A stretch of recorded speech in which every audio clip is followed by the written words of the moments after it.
Եվ այս հարցով կուզեի իրար հետ քննարկում ունենայինք ընդդիմափոխության հատկապես օրակարգը որքանով եք ակտուալ համարում, որտեվ ըստ էության մենք մեզ կեղծած կլինենք, եթե ասենք, որ այս պահին իշխանափոխություն որպես այդպիսին իրագործելի եւ հնարավոր է։ Որտեղ մենք տեսնում ենք, որ իշխանությունները, ինչպես դուք ասացիք, արտաքին ճակատում բավական լուրջ զգալի հաջողություններ են արձանագրել եւ հատկապես խաղաղության հետ կապված նախաստորագրված խաղաղության պայմանագիրը Միացյալ Նահանգների հետ հաստատված ստրատեգիական գործընկերություն Եվրամիության հետ դեկտեմբերին կնքվեց նմանօրինակ օրակարգ, բայց դուք թեև նշում եք, որ մենք աջակցում ենք այդ արտաքին քաղաքական հաջողությունները, բայց առանց ներքաղաքական դաշտում անհրաժեշտ աշխատանքի եւ անհրաժեշտ դասավորության հնարավոր չի այդ արտաքին օրակարգը առաջ տանել։ Այս սրա մասին։ Ես ամբողջությամբ ձեզ հետ համաձայն եմ, տեսեք եկեք օրինակներով խոսենք։ Երբ որ Հայաստանի Հանրապետության ազգային ժողովում քննարկվում է հապկում Հայաստանի Հանրապետության անդամակցության նպատակահարմարության հարցը, կամ եթե քննարկվի օրինակի համար նույն այս խորհրդարանում այդ հարցը, պատկերացնում ենք, թե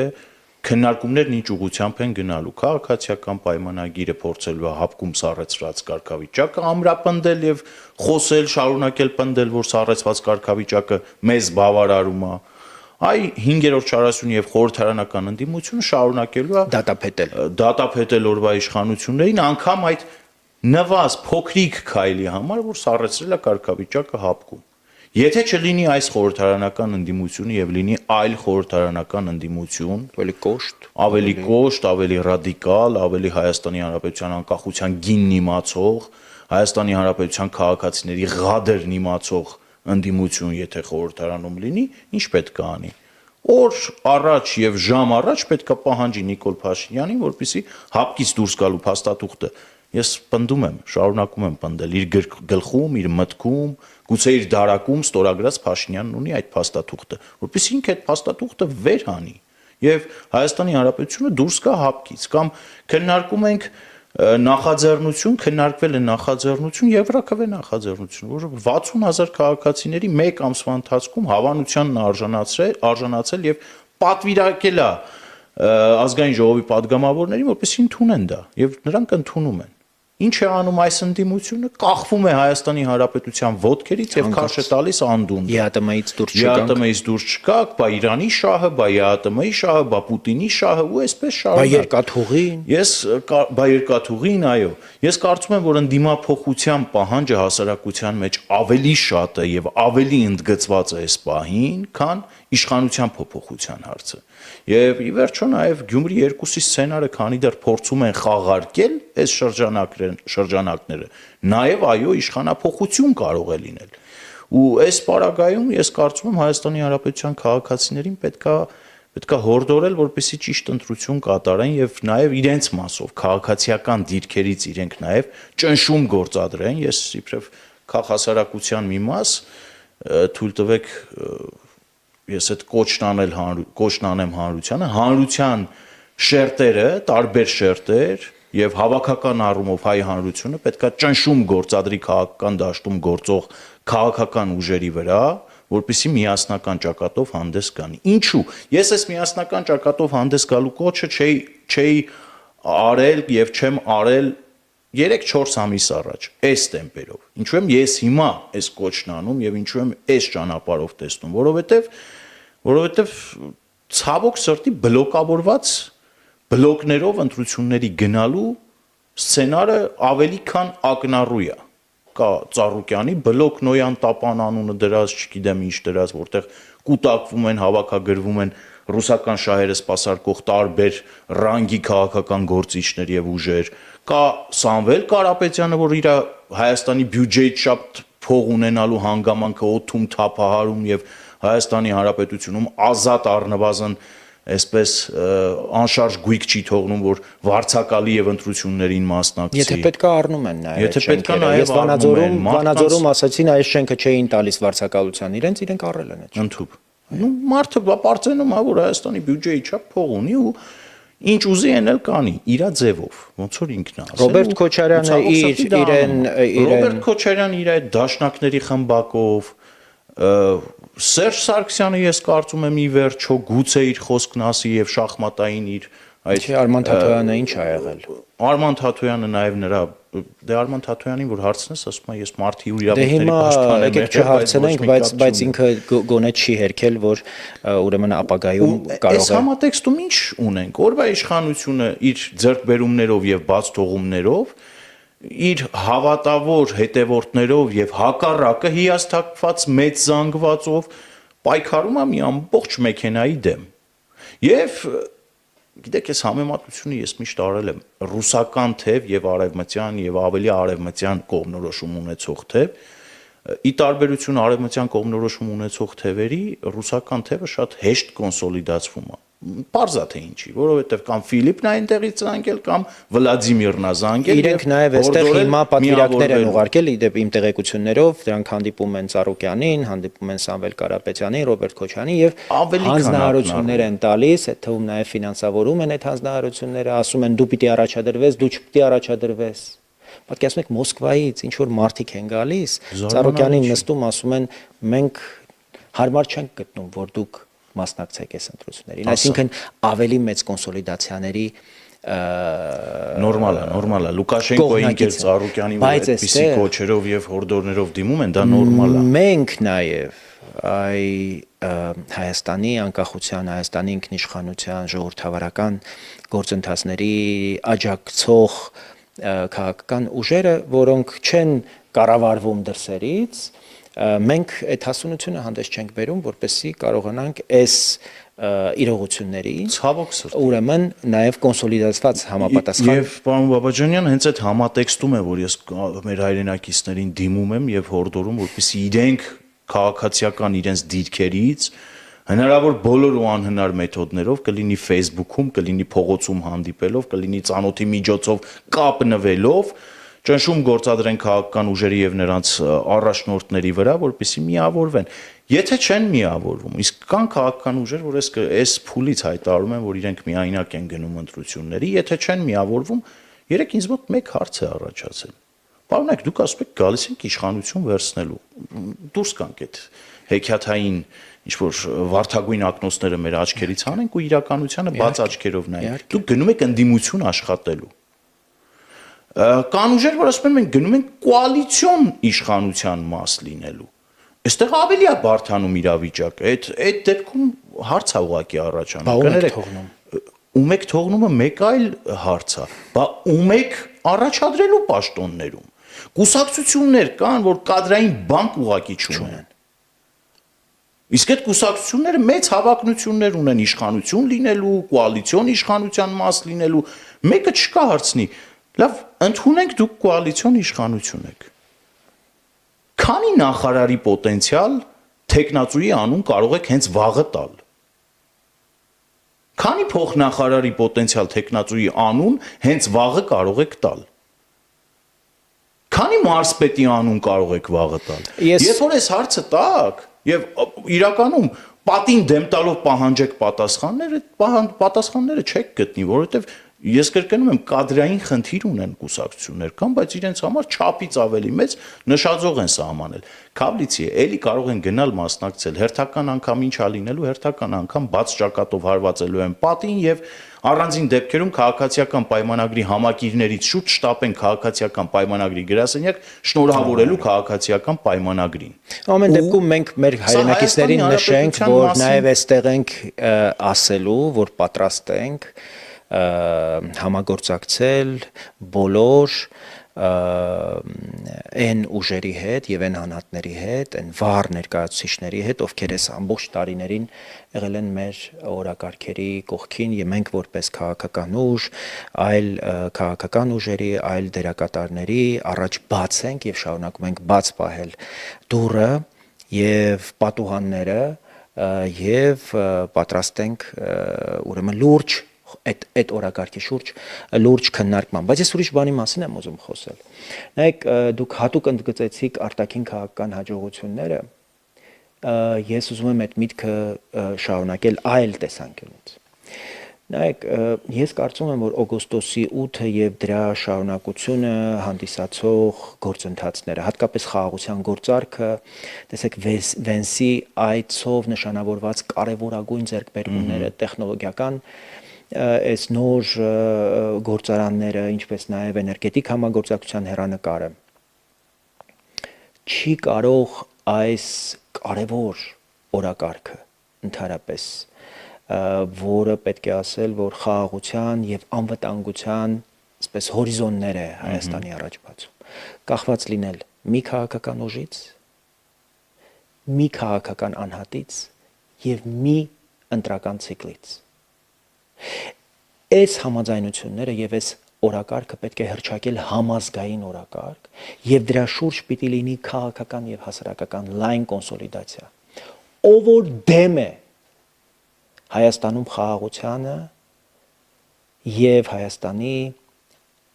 այս տարածաշրջանում խաղաղ համակեցությանը, բարգավաճմանը, բարեկեցությանը, պիտի ուղղակի դուրս շպրտվի մեր քաղաքական միջավայրից։ Ես հույս ունեի եւ դեռ հույս եմ տածում, որ առաջիկայում մենք նաեւ որպես ակտիվ դերակատար այս ընտրություններում մեզ հաջողվելու է հասնել նրան, որ բազմաթիվ ապօրինություններ են բացահայտվելու նաեւ այս ընտրական գործընթացների հետ կապված։ Ամեն օր մենք տեսնում ենք, թե ինչ օրենքի խախտումներ են տեղի ունենում ընտրությունների ուղղակի ընտրական գործընթացների առնչվող եւ սրանք կարծում եմ կենտրոնական ընտրական հանձնաժողովի համար նաեւ բավարար հիմքեր են սրանց մասնակցությունը նույնիսկ թույլ չտալու։ Իսկ սրանք չմասնակցեցին ընտրություններին, իմացեք իրենք գոյություն չեն ունենալու։ Սրանց ամբողջ այս կազմավորումների հիմնական շարժառիթը այս ընտրական process-ի մաս դառնալն է եւ իրենց տերերի հրամանները կատարելը։ Ուրեմն նախ այս ուժերի լեգիտիմությունը պիտի քննարկվի եւ կենտրոնական ընտրական հանձնաժողովի կողմից եւ եթե անհրաժեշտ լինի սա մենք միջանկյալ համակարգող եմ, բայց բանն է Սամվել Կարապետյանն է վարչապետ։ Այս պետության հետ հերիք չի խաղաղակ։ Ի վերջո օրինականությունը եւ օրենքը եւ սահմանադրությունը պիտի լինի միայն մեզ բոլորիս միավորող ամենակարևոր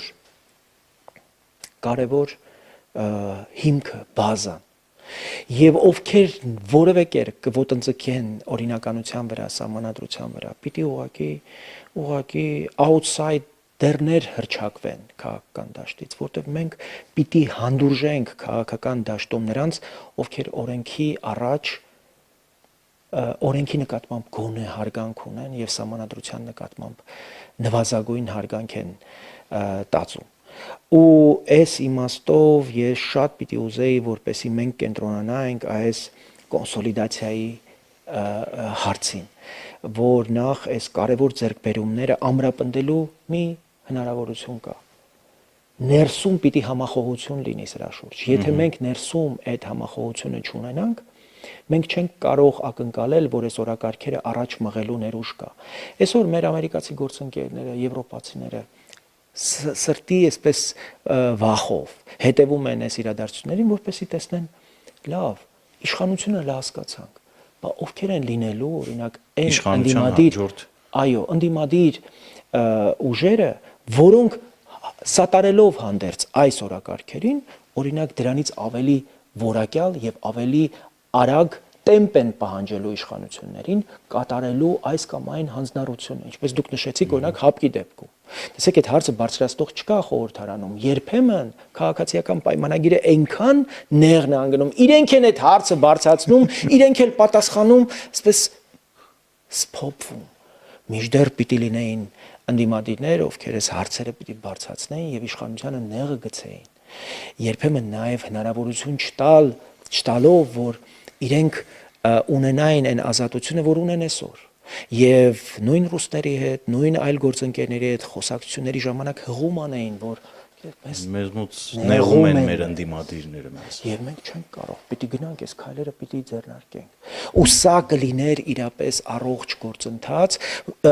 մեր պետության հիմքերը ամրապնդող եւ ֆունդամենտները այսպես ավելի կայունացնող իրողություն։ Խնդրեմ։ Ես կարծում եմ, որ այդ ուժերին դուրս թողելու մասով ամբողջությամբ ձեզ հետ համաձայն եմ, նաև պետք է ասենք, որ եվրոպացի գործընկերները նաև մատնացույց են արել, չէ՞, հիբրիդային պատերազմի դեմ մղվող պայքարի շրջանակում, թե որ երկրի օրինակից կարելի է օգտվել։ Օրինակ Մոլդովայի օրինակով կարելի է որոշ ուժերի ուղղակի դուրս թողնել ընտրական պրոցեսներից։ Իդեպ ընտրությունների նախորդին շաբաթ օրը լռության օրից Սահմանադրական դատարանը որոշում կայացրեց ռուսական այդ ուժերից մեկին ուղղակի դուրս դրեց։ Կարելի է հայելային ընդཐུպ հայելային տեսքով նույնը կիրառել էստեղ։ Դեռ համաձայն եմ։ Թող այդ ուժերը պատրաստվեն, իսկ որվա իշխանությունը թող նաև հաշվետու լինի, թե հանրության առաջ, թե նաև եվրոպացի գործընկերներ, որովհետև իրենց այդ միջոցները, երբ որ տրամադրվում էին եւ իրենց ասում էին, որ այ Մոլդովայի օրինակով կարող եք պայքարել հիբրիդային պատերազմի դեմ, հենց սա նկատի ունեին եւ կարծում եմ մեր իշխանությունները դա լավ հասկանում են։ Ես Նիկոլ Փաշինյանի վերջին խոսքերի տողատակում էլ ինչ որ մի բան տեսնում եմ, այ նախորդ նախագահները պետքա չզբաղվեն քաղաքականությամբ, դուրս վռնդվեն քաղաքականությունից։ Ես կարծում եմ ի վերջո այդ պողպատյա մանդատը գոնե թե իր կառավարման վերջին մի քանի ամսում պետքա լավագույնս կիրառվի եւ այդ քաղաքական դաշտը առողջացվի։ Հակառակ պարագայում այո անձերով պայման թողնել ժողովրդի վրա, ժողովուրդը դորից ընտրություններով որոշի։ Հավաստիացնում եմ ձեզ, ժողովուրդը մեծ սիրով չի գնում ընտրությունների։ Երբ որ իր վրա այդպիսի ծանր բեռ են դնում, մարդը ոնց է գնում ընտրությունների, չափելով հնարավորությունները եւ հնարավորությունների եւ Երևանի ընտրությունները ձեզ օրինակ մասնակցության հենց այդ խայտարակ աստիճանը ու քաղաքական ուժերի ի հայտ գալը, որովհետև քաղաքական ուժեր կային, որ ոչ մեկ չէր սպասում, որ այդ քաղաքական ուժերը կարող են առաջ գալ, ընդհուպ հաղթահարել։ Սա ինչի մասին է խոսում, որ տիկնայք եւ պարոնայք, ամեն ինչ չի, որ ձեր պատկերացրածով է ընթանում եւ ցավոք սրտի պետքա ավելի ռադիկալ, ավելի վիրահատական միջամտություններ իրականացնել հանուն ապագայի Հայաստանի Հանրապետության։ Ապագա կարգախոսը կարող է ուղղակի հոդս ցնդել 2026 թվականի ընտրություններից հետո։ Ու այդ ապագան թաղվի մի խորը, չգիտեմ, ռուսական ծանծաղ անտառներում եւ այդ ապագայի մշուշոտ պատկերացումները կրկին անգամ Հայաստանի Հանրապետության քաղաքացիների պարանոցին փաթաթեն, կրկին անգամ խոսեն Ադրբեջանի հետ հակամարտության վերածնումից, առհասարակ պատերազմի մունետիկներ քաղաքական դաշտում շատ կան։ Իդեպ այդ բոլոր մունետիկները, պարոն Բոբաջանյան, բոլոր անխտիր խոսում են խաղաղությունից։ Բայց ակնհայտ է, չէ, որ այդ ուժերը խաղաղության մասին չեն։ Իրենք խոսում են օրինակ արդար խաղաղությունից։ Ինչ է դա նշանակում։ Ինչ որ մենք ունենք դա արդար չի, պատերազմի սկողված քարոզչություն է, որտեվ խաղաղությունը կամ կա կամ չկա, արդար, անարդար, գիտեք, ես կարծում եմ արդարությունը արդեն մեր աշխատանքով, մեր ջանքով, մեր եռանդով, մեր տքնաջան, այսպես հետևողականությամբ մենք պիտի կարողանանք այդ խաղաղության պատուհանից օգտվելով մեր ժողովրդին բերել։ Ի վերջո մենք տեսնում ենք նաև, որ այո, շատ որոշակիորեն Սերժ Սարգսյան, Ռոբերտ Քոչարյան, իրենց հարցազրույցներում, ասուլիսներում ուղիղ տեքստով տենչում են այդ պատերազմը, որտեղ այլևս այդ պատերազմն են միակ հնարավորություն տեսնում Հայաստանում իրավիճակ փոխել։ Ու միշտ են տեսնում։ Տևական ժամանակ մինչև օգոստոսի 8-ը ամեն օր սպասում էին, որ Իրանի շուրջ զարգացումները կարող են իրենց համար հնարավորություն ստեղծել։ Հիմա էլ վստահ եմ, որ այո, նորից այդ նույն լավ ինչպես կարող ենք այս ականը մեր պետության, մեր պետականության այս հիմքում դրված ականը հիմնավորապես ուղղակի ջախջախել, վերացնել, որ կարողանանք մենք կենտրոնանալ ստեղծարար աշխատանքի վրա։ Ամենակարճ ճանապարհը իշխանություն ունենալն է, այս իշխանության վերջին 5 ամիսը, եթե տային ղեկը մերպես պատկերացնող մարդկանց ձեռքին, վստահաբար Քոչարյանի քաղաքական մեհիդն էլ կփռվեր, Սերժ Սարգսյանի քաղաքական մեհիդն էլ կփռվեր, այդ գողերն ու ուզուրպատորներն էլ կբերվեին իրավական դաշտ ու իրավապահների ուշադրության կենտրոնում կլինեին, այդ թաղային տասովչիկների ինստիտուտն էլ չէր վերածնվի, որ գողականների այս նոր այս շարժերն էլ ուղղակի հիմնավորապես կկառավարվեր, առնվազն կկառավարվեր։ Ցավոք սրտի մենք իշխանություն չունենք, իսկ իշխանություն ունեցողները, եթե դու Վարդան Ղուկասյանին տանում ես Բերդ պետականության դեմ կոչեր եւ հայտարարություններ հնչեցնելու համար եւ նույնը չես անում Ռոբերտ Քոչարյանի եւ Սերժ Սարգսյանի պարագայում, նույնը չես անում այլոց, ովքեր անթակույց ուղակի խոսում են Հայաստանի այսպես կոչված միութենական պետության մաս դառնալու հնարավորության մասին, նշանակում է քեզ մարդկանց մոտ հարցեր են առաջանում, ինչպես է դա դեռ չի նշանակում, որ օրվա իշխանությունը չի կարող նրանց տանել։ Ես պնդում եմ եւ շարունակում եմ պնդել, ում ուզենա օրվա իշխանությունը, Նիկոլ Փաշինյանը ում ուզենա, ոնց ուզենա կվարվի իր հետ քաղաքական առումով էլ, իրավական առումով էլ, եթե դրա հիմքերը կա։ Իսկ սրանց վրա այնքան հիմք կա, որ էլ ասելու չի ուզում։ Ինչու՞։ Որովհետեւ հարմար ընդդիմություն է, որովհետեւ հարմար է նրանց հետ աշխատելը։ Գուցե դրսից կան ճնշումներ, օրինակ Պուտինը ասի, որ գիտես ինչ, Քոչարյանը իմ ընկերն է։ Ես չգիտեմ, օրինակ Հայաստանի Հանրապետության վարչապետը մի անգամ չի որ ապացուցել է, որ Պուտինի ասածները իր համար հիմք չեն եւ բայց երբ որ հայում են ռուսական հեռուստաընկերություններով հայկական մուլտիպլեքսում մենք սահմանափակում ենք ընդհանրապես հայոյի բերանը ժամանակավոր Նիկոլ Փաշինյանը ասում է դե ես չեմ ուզում փակել մետալիկները, որտեվ իրենց հետ հաց եմ կերել, օրինակ Միշուստին ասում անգերս, մենք հաց ենք կերել, չեմ ուզում այդ միջոցին։ Դե գիտեք, այդ նույն տրամաբանությամբ էլ ինչպես դուք ասեցիք, օգոստոսի 8-ի տրամաբանությունից ելնելով կարող ենք ասել, որ Նիկոլ Փաշինյանը մի կամ երկու առիթով էլ երևի Թրամփի հետ թեյ է խմել ու Այսինքն դա անձերով պայմանավորված հարաբերություն չի, հայ-ռուսական հարաբերությունները։ Մենք էլ հակառակը չենք ընկել ձեր, թե որ դու տենց խայտարակ հացընկերներ ունես, պարոն վարչապետ։ Ի վերջո նաև Հայաստանի Հանրապետության վարչապետը այն մարդն է, ով պատերազմից հետո, երբ որ Սյունիքի գլխին Դամոկլյան սուրը ճոճվում էր ադրբեջանական բանակի տեսքով, Հայաստանի Հանրապետության զինված ուժերի հրամանատար նշանակեց Հայաստանից թռած Պուտինի ոտքերի տակ ապաստան գտած Արշակ Կարապետյանին։ Ինչով էր նա պայմանավորել նրա նշանակում։ Հիշում ենք, չէ՞, Փաշինյանի արդարացումը։ Կապ ուներ, անձնական կապեր ուներ Արշակ Կարապետյանը, իրենք մտածեցին երևի Շոյգուի հետ մի քանի անգամ մի քանի բաժակ օղի ախմել, կարողանա հարց լուծել։ Ինստիտուցիոնալ մտածելակերպ չի սա։ Առնվազն Հայաստանի Հանրապետության վարչապետից ես չեմ սպասել այսպիսի հայտարարություն եւ կարծում եմ ինքը այսպիսի մտածելակերպ պետք է որ չունենար։ Գործողություններն այլ բանի մասին են խոսում, ընթացքը այլ բանի մասին է խոսում, տեսանելի մասը այն ինչ որ մենք տեսնում ենք այլ բանի մասին է խոսում։ Արշակ Կարապետյանից հետո հիմնավորապես պիտի խոստովանենք, որ իրավիճակ է փոխվել թե արտաքին քաղաքական ճակատում, թե բանակում, որտեվ մեծ հաշվով վաղճան է Արշակ Կարապետյանի 2021 թվականի նոյեմբերյան իրադարձություններն էին Իշխանասարի հատվածում, եթե հիշում եք, հարձակում եղավ, մեր տղաներին գերեվարեցին, ձեռնամարտ եղավ,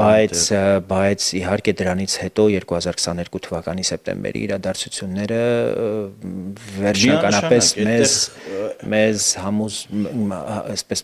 համոզեցին, որ այլևս որևէ բան պետք չի սպասել։ Ավելի պրոռուսական Նիկոլ Փաշինյանը վերափոխվեց, 180 աստիճանով վերափոխվեց, իսկ մինչև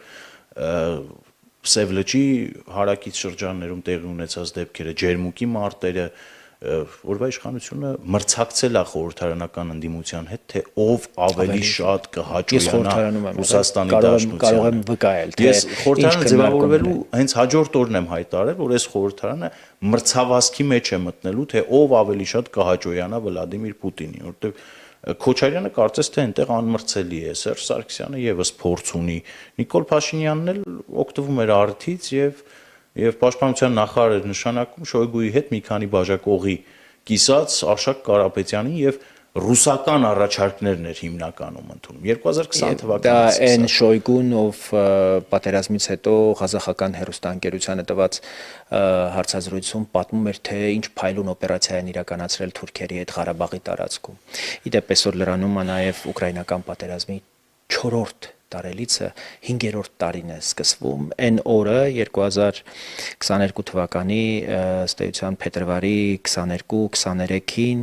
երբ Ռուսաստանի եւ Ադրբեջանի միջև 22-ին պայմանագիրը Ադրբեջանի հետ, 23-ին Ուկրաինայում գործողությունները սկսվեցին եւ այդ պայմանագիրը ամբողջությամբ հակասում էր հայ-ռուսական հարաբերությունների տրամաբանությանը։ Դաշնակցային հարաբերությունները ուղղակի հոդս ցնդեցին այդ պայմանագրով։ Այդ օր Ղարաբաղը արդեն հանձնվեց Ադրբեջանին։ Պայմանագրային կետերով ամրապնդվեց, որ սեպարատիստների դեմ միասնական պայքար պետք է տանեին իրենք ու տարան։ Հետախուզական տվյալներ պիտի փոխանակեցին ու փոխանցեցին միմյանց եւ վերջնարդյունքում Լեռնային Ղարաբաղը դատարկվեց ամբողջությամբ։ Հետևաբար այստեղ մենք որ խոսում ենք Ռուսաստանի Պուտինի մասին, դրանք պիտի ավելի շատ մեր հայրենակիցները ընկալեն, որ մենք շատ կոնկրետ փաստական հիմքեր ունենք չվստահելու առնվազն այսօրվա Ռուսաստանի քաղաքական վերնախավին, որովհետև մեր աչքի առաջ տեղի են ունեցել իրողություններ, որոնք ուղղակի հնարավորություն չեն տալիս համագործակցության այսպես շրջանակ բոլոր կամուրջներն այրված են նույնիսկ այսպես պատկերացնել, մտովի, հիպոթետիկ, որոնք կարող են այս կամ այն կերպ Հայաստանին օգնել ոտքի կանգնել։ Իսկ մենք օրակարգը մեր այս պահին ուշքի գալն է, ոտքի կանգնելն է, ավերիչ այդ պատերազմից հետո ուժ գտնել եւ բոլոր ուղղություններով ուրեմն հնարավորություն ստանալ վերագտնել մեզ։ Միացյալ Նահանգները ըստ էության այն հնարավորությունը, որ Հայաստանին են վերապահել խաղաղություն ուժի միջոցով, այդ Թրամփի հայտնի բանաձևն է, մի չափազանց կարևոր բան, իսկ այդ ուժը ոչ միայն բանակն է, ոչ միայն սպառազինությունն է, ոչ միայն սպառազինության մրցավազքն է, տեխնոլոգիական հնարավորություններն են, մտավոր կարողությունները, կախվածություններ ստեղծել, Հայաստանից կախվածություններ ստեղծել։ Իսկ տեխնոլոգիական օրինակ այդ համագործակցությունը նշանակում է տարածաշրջանում եզակի այդ գործարանը արհեստական բանականության, որից կախված է լինելու ամբողջ ռեգիոնի ուրեմն դատաբազան։ Հայաստանի նկատմամբ որևէ ոտնձգություն ուղղակի շատ թանկ կարժենա տարածաշրջանի համար։ Եվ Ադրբեջանը ոչ միայն Հայաստանին պատասխան պիտի տա այդ դեպքում, այլ ամբողջ տարածաշրջանին։ Նույնը վերաբերում է էներգետիկ համագործակցությանը, այսինքն ստեղծել մի իրավիճակ, որտեղ Հայաստանից կախվածություններ կլինեն եւ Հայաստանը ուղղակի էլեկտրաէներգիա կվաճառի հարևան բոլոր երկրներին, եւ Թուրքիան, որը դրա կարիքը ունի, Իրանը, որի հետ մենք ունենք այսօր համագործակցություն։ Հետաքրքիր է, որ մենք այս պլյուսները դեռ քննարկում ենք։ Անել աբսուրդ թե չանել, ում հետ անել, վախենում ենք երկրի անունը տալ, միջև հիմա պետությունը չի ասում ում հետ է անելու, երբ որ մենք գիտենք, որ որոշում կա կայացված։ Ասենք Վենսը գալիս տեխնոլոգիաների մասին է խոսում միջուկային խաղաղ համագործակցության, բայց այո, մենք հիմա մի իրողության առաջ ենք կանգնած, երբ հայկական երկաթուղիները, որոնք մենք հանձնել ենք կոնցեսիոն կառավարման ռուսներին, վարչապետը արդեն այլևս ստիպված կանգնում ասում է, որ միջազգային մեր գործընկերները հրաժարվում են գործակցել գետնի վրա այդ օպերացիոն ուրեմն ինչ պիտի անենք, այսպես իր անհատական մտածումներն է կիսվում լրագրողների հետ, թե բա հանձնենք կառավարումը կամ թող ռուսները վաճառեն մի երկրի, որը բարեկամ է թե Ռուսաստանին, թե Հայաստանին։ Այսինքն դուք պատկերացնում եք, չէ՞ ինչ ծայրահեղ անկյուն են կանգնեցրել մեզ ռուսները, ասելով, որ մենք հակառակը պահելու ենք այս կոնցեսիոն կառավարման իրավունքը եւ թույլ չենք տալու, որ Հայաստանը ուրեմն օգտվի այն հերանեկարներից, ապաշրջափակման այն հնարավորություններից, որի մասին մենք այսքան խոսում ենք։ Եվ սա շատ եւս մենք խոսեցինք ընդհանրապես արտաքին հաջողությունները ներքին քաղաքական համաձայնությամբ ամրապնդելու կարևորության մասին ու այս հարցերը օրինակ Երանի մենք այդ մանդատը ունենայինք եւ լսումներ հրավիրեինք եւ իշխանություններին ավելի համարձակ գործելու հարցադրումներ ուղղեինք, որ հեծը գուցե ավելի դժվար էր ազգայնացնել, քան մեր սեփականություն հանդիսացող այդ կառավարումը վերցնել։ Որտեվ կառավարման խնդիրը այդտեղ սեփականության հարց չկա, այնտեղ սեփականության հարց կար։ Ու այո, սա ավելի գուցե ավելի դաժան արճակատման պոտենցիալ ունի իր մեջ, բայց մենք ինչ այլ ընտրանք ունենք։ Ինչ թողնում ենք ռուսներին եւ հրաժարվում ենք ձեռք բերված այդ կարևոր համաձայնության մասին է խոսքը, երբ որ այդ կազմակերպությունը պայմանագրային հստակ պարտավորվածություններ ունի մեր առաջ ստանձնած, որոնք 90%-ով ձախողել է։ Չարաշահումների այն սարսափելի աստիճանը, որ կա հարավկովկասյան երկաթուղիներում, սա ինչի մասին է, ինչ ռուսներն ինչի են դեռ մի բան էլ նեղ սրտում։ Նորմալ process է եւ Հայաստանի Հանրապետության վարչապետը պետքա կաշկանդված չլինի որոշումների կայացման մեջ եւ հեծի օրինակով, այո, դա պետական կառավարման տակ վերցնի մինչեւ որևէ գործընկերոջ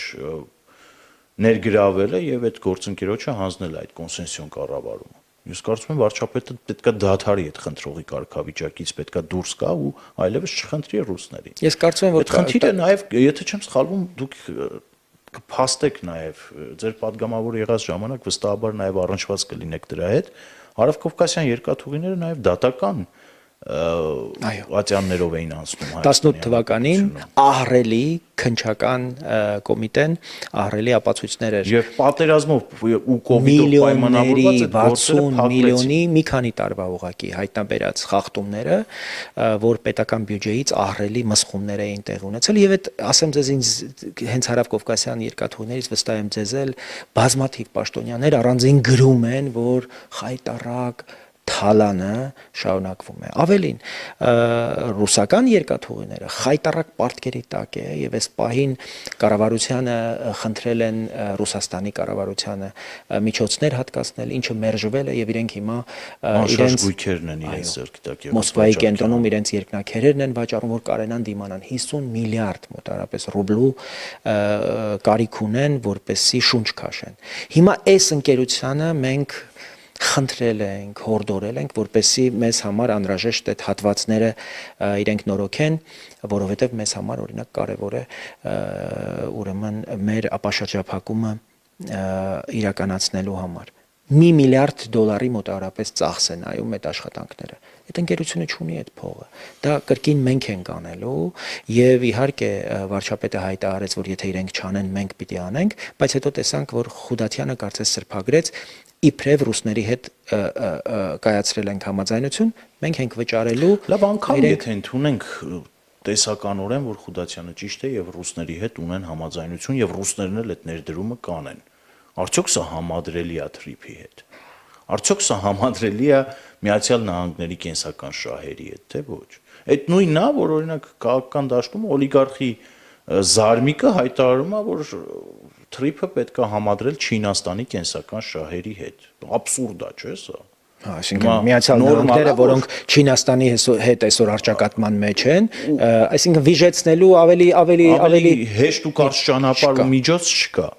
Եվ այս համատեքստում հենց կնքված պայմանագրերից ելնելով Հայաստանի Հանրապետությունը պետք է ավելի ռադիկալ լինի Հարավկովկասյան երկաթուղիների մասով։ Վստահեցնում եմ ձեզ, երբ որ այդ հարցը գա խորհրդարան կամ փորձեն խորհրդարանի մակարդակով լուծել, կտեսնեք խորհրդարանական ընդդիմությունը, թե ինչ արջի ծառայություն է մատուցում հերթական անգամ ռուսներին եւ Հարավկովկասյան երկաթուղիների պաշտպանի դիրքերից հանդես գալիս։ Այ հենց այդ ընդդիմափոխության խնդիրը հասարակությունը պետք է լուծի։ Ես հույս ունեմ, պարոն Բաբաջանյան, որ ձեր մոտ կստացվի համախմբելու քաղաքական դաշտում եղած առողջ քաղաքական ուժերին։ Դե մենք համատեղ պիտի անենք, միասին պիտի անենք շրջանակներին, մեզ մոտ հույս ունենանք, որ կստացվի եւ մեր հայրենակիցներն էլ հենց դրան են սպասում,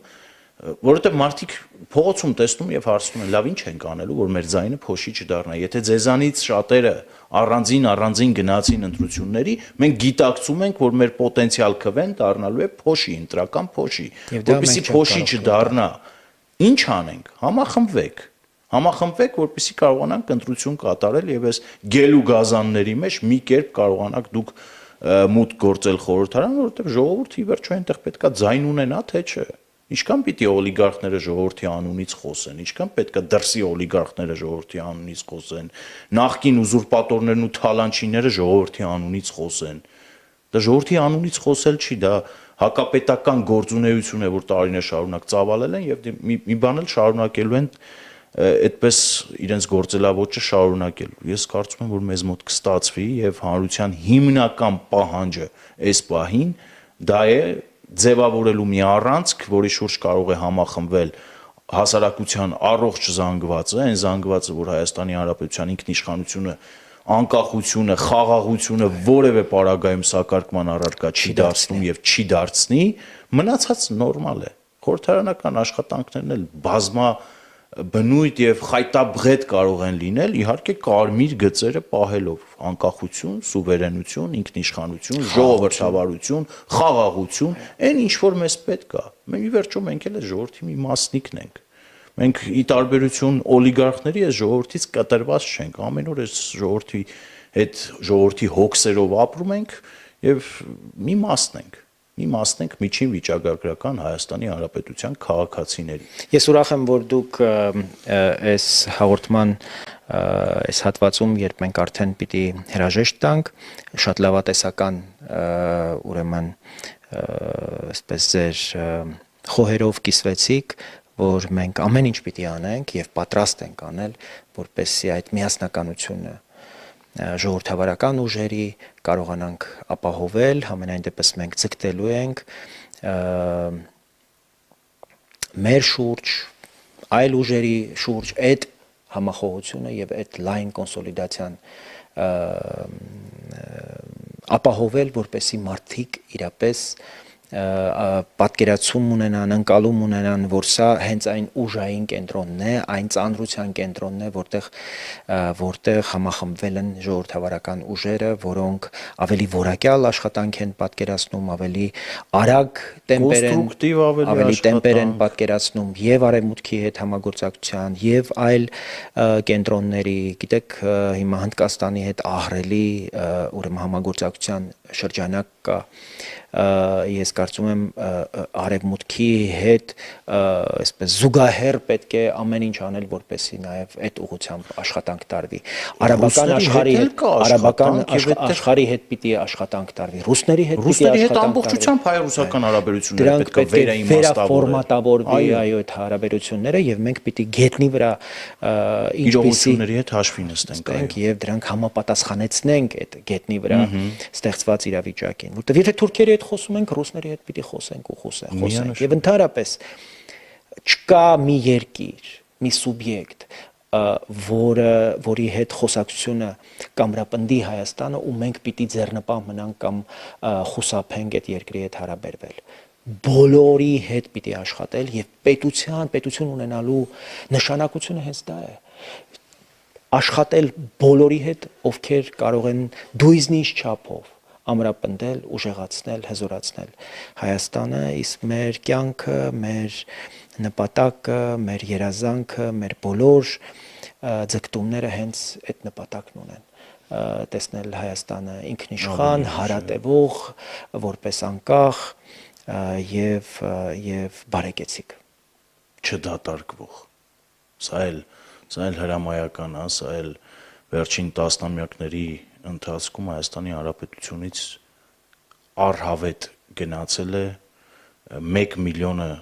միլիոնից ավել մարդ եւ մենք հասարակության այն դաշնակ զանգվածը